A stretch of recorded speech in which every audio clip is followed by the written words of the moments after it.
Hey y'all, it's Mandy and we are going to talk about my 14th week on Mounjaro. I'm on 7.5 and I have taken 6 doses of that milligram. And I mentioned in one of my other videos that I'm just going to camp out here for a bit. On the 7.5, I'm not in a hurry to go up to the 10. And the closer that I get to my goal weight, I'm actually debating on dropping back down to the 5 milligram. And the reason that I'm thinking that might be a good idea for me to do is so that I can, obviously, so that I can eat a little more than I can right now. Because once I hit my goal weight, I plan to get into a structured weightlifting plan. And not just, playing it by ear or just whatever kind of mood I'm in or whatever with the exercise. Because the more energy your body burns, the more energy needs replaced. Especially with, if you're doing more intense exercise. Which, your body requires food for any and everything, but you know what I mean. So about a year or so after I had gastric sleeve, I had that in June of 2020, I decided to get back into weightlifting. And I say that because I used to be really into weightlifting when I was younger. And it's just always been like my favorite form of exercise. I like how my body looks when it's toned, and I just like feeling strong. But when I was doing it after gastric sleeve surgery, obviously I couldn't get many calories in, and so I didn't feel as good. Meaning I just was really just zapping my body and creating too much of a deficit. And I know that it will be the same thing now with this shot, because it truly does mimic the early days after gastric sleeve. So I've approached things differently this time, in the sense that I'm trying to lose the weight first and then start concentrating on building some lean muscle mass. Now, I'm not talking about weightlifting in a way that I'm wanting to, get bulked up or anything. Not because I don't think that that's a good look or anything. I just know I'm not going to do it to that extreme and stick to it. A lot of athletes, that weightlifters, I said that wrong, but a lot of bodybuilders, there you go, Mandy, there you go, use your words, girl. Like when they bulk up for competitions and things, when it comes to the nutrition side of weightlifting for like competitions and things that you see on social media, YouTube, all the things, that way of eating and those types of workouts are not sustainable for most people, and especially for me. So what I plan to do is just make myself a program that I know I can stick to and not be in a hurry. That's been my problem in the past. It's like I wanted, the less I eat and the more I work out, being stupid, really. It's the only word that comes to mind. The faster I'll see results. No, bitch, the faster you end up on the floor face down and your son comes out of his bedroom and finds you there. True story. And that was right after I was told I was type 2 diabetic too. So I was just doing all the wrong things. And I guess the older that I've gotten, well, maybe not even age, just all the things that I've done, trial and error, mostly error, kind of learned from those things, and I'm just like, let me just be smarter this time. And, you know, it's not a race. I don't have to, you know, do this, you know, within a certain amount of time. Now, I do think that I will be more motivated if I set a deadline for myself with specific smaller goals. But I've always had this approach of all or nothing, and that's really backfired on me in the past. So that's what I'm trying to change, and not be so relaxed in my approach that I get into the habit of just, oh, it's whatever. I'm supposed to do 2 sets of 10 of this exercise, but I'm just feeling like I'm going to do 1 set of 8. Not that relaxed, something that I can be consistent with and realistic with, and still see results without putting too much stress on, number 1, my mind, and number 2, my body, which I have done in the past. Now, I'm not saying that nobody else should do that or that nobody else can handle it. It's absolutely, you know, possible to do. I'm saying for me and my mindset where I'm at this point in my life. Right now, I guess what is it that everybody's saying? Oh, their era. What era you're in. Right now, I'm in my take it easy on yourself era. That's the word, era. Just showing myself some mercy, and I think over the years too, especially since gastric sleeve surgery, I've really learned to pay more attention to my body and actually listen to my body more. I have to keep in mind that I'm 48 years old now, okay? I'm not going to hit the weight bench and the bells and the bars how I did when I was lifting weights when I was 20 years old. Not without a few trips to the ER, okay? That's what I mean when I say I'm going to just kind of not take it easy. I feel like I'm mincing my words, but not take it easy to the point that I'm just so laxed in it that I'm never going to see results. Like, I'm not ever going to be that girl walking around the gym with 3-pound dumbbells and not, you know, wanting to break a sweat to make my makeup, mess up my makeup. That's never going to be me. But what I will be doing is pushing myself to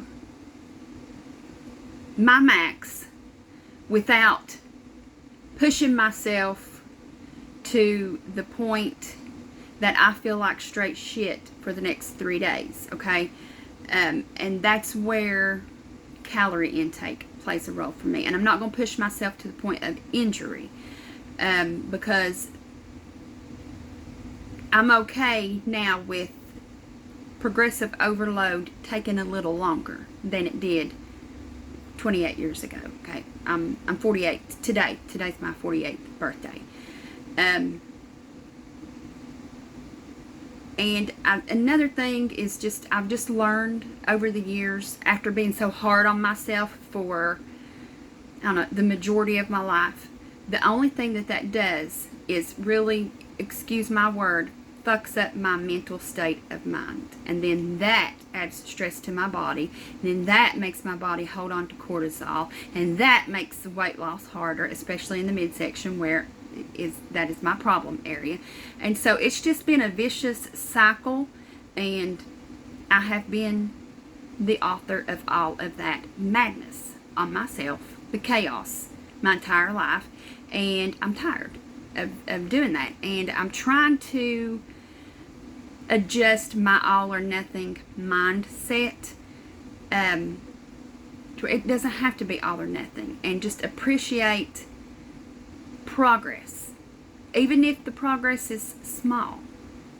Appreciate it, embrace it, celebrate it, okay? Now, 10 years ago, I wouldn't have told you this. 10 years ago, if I would have been on Mounjaro and I didn't lose what I seen, you know, Debbie down the street losing, I would have thrown my hands up and been like, oh, this shit ain't working. I didn't lose 10 pounds this week. That would have been me. It's like there was no in between with me with anything. It was either this extreme or nothing. And it was just exhausting me. And it was nobody's fault but my own.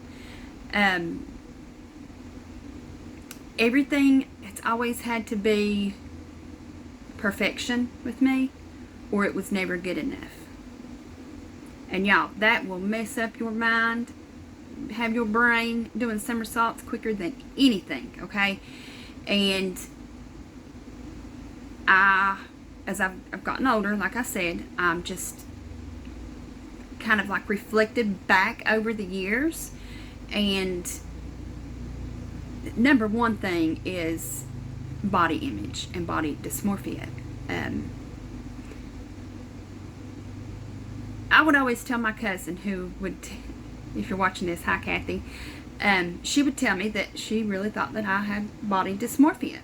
And I thought that she was wrong, because the flaws that, and I say that because other people might not see them as a flaw, but I do, that they were really there.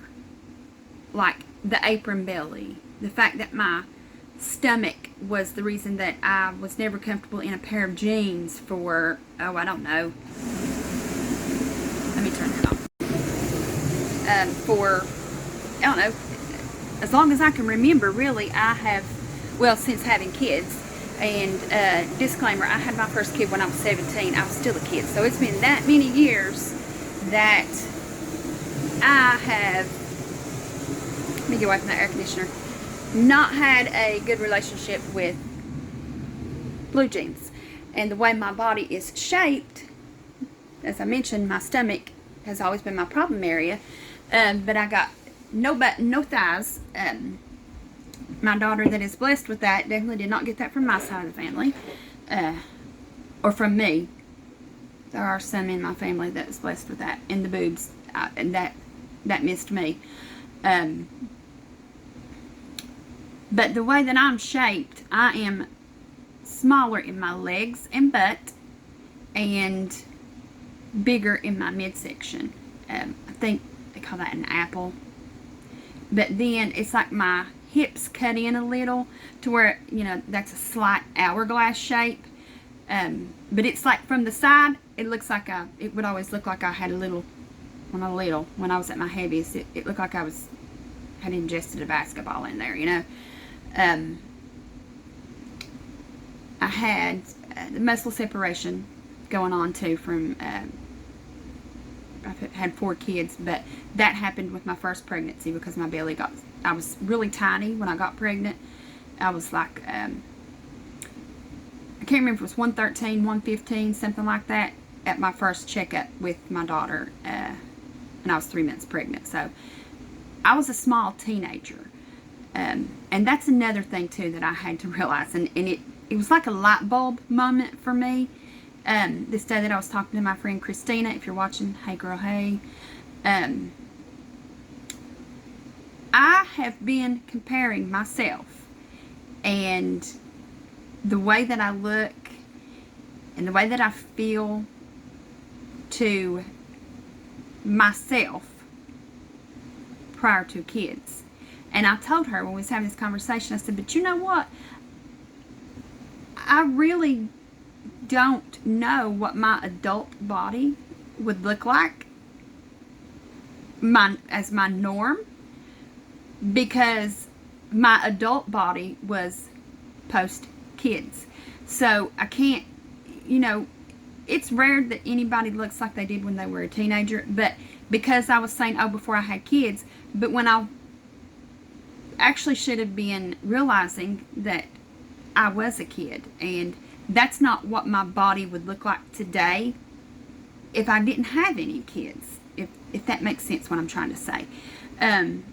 It was like I was thinking that I was supposed to look away a certain way that I probably wouldn't look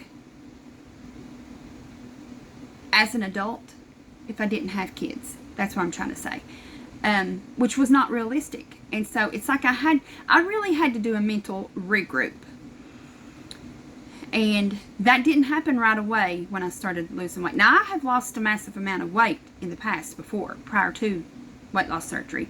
I was heavy and I lost, it was around 80 pounds. And so I knew going in after the weight loss surgery, because I obviously had gained it back, and starting the GLP-1s, I knew that there was going to be, you know, some loose skin and all those things. But now when I lost the weight before, it did take my skin a little while to bounce back, but it did improve.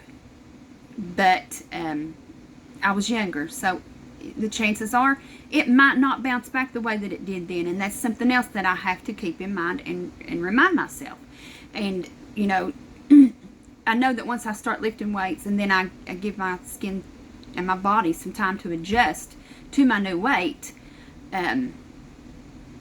there may be some improvements and there might not. And that's just, you know, that's just how it's going to go. That's just how our bodies are.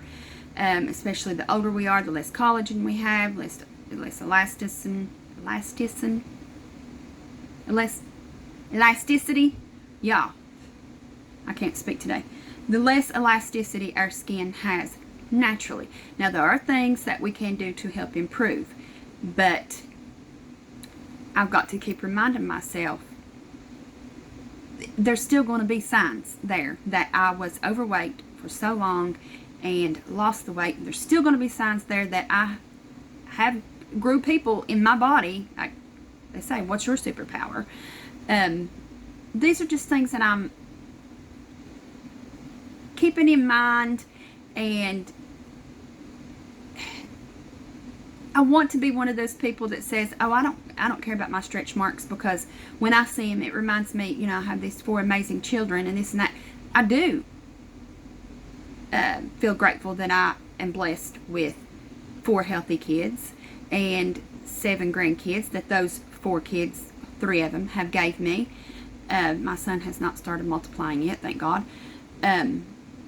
But I don't feel that, my stretch marks don't make me feel that, okay? And I'm not going to get on here and lie and act like, oh, that those are my war wounds and this and that. Yeah, they're war wounds, all right, but I don't like them. I don't think they're attractive. But at the same time, I'm no longer in the mind state that I was 10 years ago when I would look at those and think about them. I don't get depressed. Now I can look at them and be like, they're not the cutest thing in the world, but life goes on. Now, I will say that I was only able to look at my stomach that way and feel that way after having a tummy tuck. A lot of people have asked me, why didn't I get to my goal weight before my tummy tuck? It was because I was tired of what it was doing to me mentally. Was one of the reasons. Another reason was because my the skin on my stomach was so loose and the muscle separation was so bad. I felt like no matter how much I exercised, I was never seeing the results that I knew I could be seeing. I know this is gross and probably TMI, but I would it would stay sweaty underneath that fold of skin, and it just made me feel gross. And it made it difficult to do some exercises that I enjoyed doing, as far in stretching poses and things especially. Okay, sorry, I had to come into the other room. We've got a camper full of people here. By the end of the day, there'll be 12 of us here. And that's why I'm recording on Saturday. It's because I seen the opportunity to hop on and update you guys, so I thought I'd jump on it. I'm trying to... The lighting is weird. But back to the body dysmorphia thing. I always thought my cousin was wrong because the flaws that bothered me were real. I thought that body dysmorphia was only if you've seen things that weren't there. Like delusional or something, I guess. But turns out I was the one that was wrong. Body dysmorphia also means that flaws that the things that you feel are flaws, kind of like you allow them to take over your life, take over your world. You obsess over it, and it's all you can think about. And that was me. There was rarely an hour that went by in my day that I didn't think about how much, and I hate to phrase it like this, but I'm keeping it real, and this was my truth, how much I hated my body. And because I felt that way and so strongly, and again, I've always been an all or nothing type of person, even though it was my stomach was the cause of my feelings, it was like I couldn't see anything positive about my body at all, because my stomach was like blurring my vision, so to speak. So I do think that my cousin was correct. Not even a professional, and correctly diagnosed me. So, and I'm not trying to make body dysmorphia sound like a joke at all, because it's not. It's a real thing that people suffer with and struggle with. And even now, it's like I'm down to, as of today, 155. I'm still buying clothes that would fit me at that I probably could have worn at 180. It's like I know that I'm smaller, but when I see clothes that will fit me, they look too small. I'm like, I'm not going to fit in that. And my daughter will be like, yes, you will. Put it on and it will fit. Okay, so, and I feel like that a little body dysmorphia is common with people who lose a lot of weight. It's like you have to adjust, not just physically, but mentally and visually to your new body and your new size. And I find that to be most common with women when we go shopping. So, those are just some of my little spiels and things that I wanted to check in and chat with you guys today. As far as side effects, I am noticing, thanks to my journaling and keeping notes religiously the way that I do, which I don't have with me right now. This is Saturday, the day that I'm recording our talking part, but I'm not going to do the video of my weighing in and my numbers until tomorrow. I mean, it will be in all the same day for you, but for me, it will be the next day when you see my number, because I want it to be precise, just for the results effect, you know, with somebody that might be on the fence about GLP-1, and I'm not being anal with bringing the scale with me. I just knew that I want to stay on track with my days and my weigh-ins and all that. Even if the videoing is a different day, the weigh-in will stay the same. Because I'm thinking that I made a mistake by making Sunday my check-in day. Not my weigh-in day, but my check-in day, because like today, we are at the RV, which we do a lot of weekends out of the month, and I wasn't thinking about that when I set Sunday as my day to update you guys. So that might change, but my weigh-in day will not. And I'm also going to pop on the screen a BMI calculator and where I fall on that. I said I'm 5 pounds from my goal, but according to the BMI chart, I need to lose 10 more pounds to fall within a healthy, normal BMI range. And that, losing 10 pounds, puts me at the higher end, like the last digit of being normal. So they say. But I'm not sure if I'll take it to 10 more pounds or not. I might, just for shits and giggles, because I want to see what I would look like if I went by that chart. Now, will I get to that and maintain it? Maybe, maybe not. It just depends on how I feel and how I feel about how I'm looking with 10 more pounds, because I'm at the point now to where, as I mentioned, the loose skin, it's starting to bother me a little more and be more noticeable around my face, the lower part of my face and here. And I don't want to be lower on the scale just to cause something else that's going to be, you know, bother me. And I got to look at my face every day, okay? It's just, but I don't know. Definitely 5 more pounds, 10 more pounds for the BMI scale. We'll see. Again, I'll probably try to hit that, but I don't know if I'll make that my maintenance number or not. And with the 7.5, I think I got off on a rabbit trail and changed the subject when I was talking about that. The side effect that is really kicking my butt right now is the fatigue. I have noticed that the longer that I've been on the 7.5, that the tiredness is worse.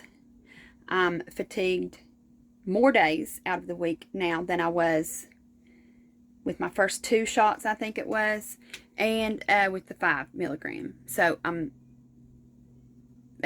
pretty sure that 5 milligrams will be my maintenance dose.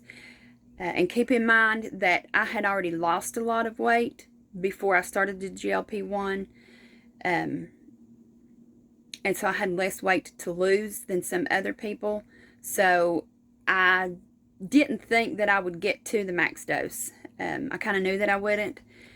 And that turns out to be true. I don't think I will need to go up to 10 milligrams at all. I mean, it's 10 pounds. But now the last 5 to 10 pounds for a lot of people are the hardest. So we'll see. But as of right now, my plan is to stay on the 7.5 indefinitely, and probably drop down to 5 once I hit my maintenance number. And again, I mentioned the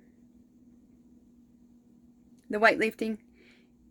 We will definitely see a jump in my numbers when I start weightlifting, and I'm okay with that. I'm already prepared for that. I already know that, and I'm not saying that muscle weighs more than fat, because I'm that person that, no, a pound is a pound. If you got a pound of rice and you got a pound of Frosted Flakes, you've still got a pound of either or, but it's just going to take more Frosted Flakes than it does the rice, because the rice is heavier. It's a volume thing, not a weight thing. So, a pound of muscle is still going to add a pound, even if it was a pound of fat, but the pound of muscle just takes up less space, okay? So, that's my spiel on that. And I know a lot of people say, you know, oh, muscle weighs more than fat. No. You got a pound, no matter what you got a pound of, okay? You just might have more of one thing to make that pound. So, there's that again. So, I'm staying really tired on the 7.5 to the point that I've actually contemplated calling my doctor and being like, look, I think we need to drop down to the 5, back to the 5, because I can't function. I'm pretty tired and lethargic most days, and it's like it's hitting me in the evening. But I mentioned to you guys also that it is time for me to go have my iron checked. This is how I feel when my iron needs addressed, and I need an infusion. So I'm going to get that checked before I make the decision to drop back down to the 5. If I need to drop back down before I hit my goal weight. So I hope all this made sense to y'all. I knew what I was trying to say to you today, like always, but a lot of times I stumble over my words and I get off track and I don't say things in the right order. I I don't have notes today, but I tend to do that even with notes. It's just me. I am going to work on that and try to do better. But today, I've got a RV full of people, and my husband's out there waiting on me to go for a ride around the campground on the golf cart. So I'm going to go do that and stop by the lemonade truck and get my grandson a lemonade and just see what we're going to get into today. So the rest of this video will be what I ate this week and my weigh-in in the morning. I hope everybody is well. I hope you're enjoying your holiday weekend. And if you haven't subscribed, I'd really appreciate it if you do that and help my channel out and give this video a thumbs up. Completely free for you to do. It only takes a second, and again, it helps my channel out, and I greatly appreciate it. And so I will probably check back in this week with a video that I've had on my mind to do. But some things happened this week that I didn't get to sit down and make it. Not because I didn't have, I mean, I could have, but it just wouldn't have been, there was too much noise going on in my house. I'll say that, okay? And I wouldn't have been able to focus, and you guys probably wouldn't have been able to tolerate the video. So I will make that video this week.